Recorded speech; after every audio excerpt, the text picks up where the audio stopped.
स्वामी समर्थ. नामस्मरण म्हणजे श्री स्वामी समर्थ हा षडाक्षरी मंत्र जपणे, जो एक प्रभावी तारक मंत्र मानला जातो, ज्यामुळे आत्मिक शांती, सकारात्मक ऊर्जा मिळते, अज्ञान आणि अहंभाव नष्ट होतो आणि स्वामींची कृपा प्राप्त होते. यासाठी तो 108 वेळा जपणे, श्वासासोबत करणे किंवा रोज किमान 3 वेळा म्हणणे उपयुक्त ठरते, असे विविध स्त्रोतांमधून सांगितले आहे. नामस्मरणाचे महत्त्व आणि फायदे. आत्मिक साधना. हे केवळ नामस्मरण नसून एक प्रकारचे आत्मिक साधना आहे, जे चित्त शुद्ध करते, नकारात्मकता दूर होते, नकारात्मक विचार दूर होतात आणि सकारात्मक ऊर्जा संचारते, ज्यामुळे यशाचे मार्ग खुले होतात.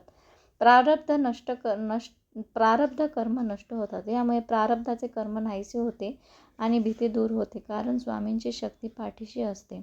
मनोकामना पूर्ण होतात. मानसिक शांती, आरोग्य आणि आर्थिक समृद्धीसाठी हे नामस्मरण फायदेशीर आहे असे मानले जाते. मीपणाचा नाश. स्वामी म्हणजे आत्म्याला समर्पित करणे आणि समर्थ म्हणजे संचार सागर तारणे. यातून मीपणाचा नाश होतो. नामस्मरण कसे करावे. जपसंख्या. 108 वेळा जप करणे उत्तम मानले जाते. यासाठी 108 मण्यांची माळ वापरता येते. श्वासासोबत अजपाजप श्वासावर लक्ष केंद्रित करणे केल्यास अधिक फायदा होतो.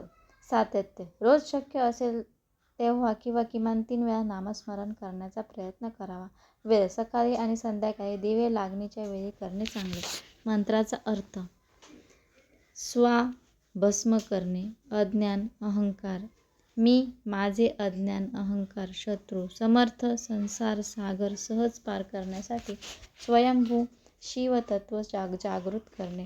याचा एकत्रित अर्थ माझे मी पण भस्म करून स्वयंभू शिवतत्व जागृत करा असा होतो, असे सांगितले जाते. व्हिडिओ आवडल्यास लाईक आणि सबस्क्राईब नक्की करा.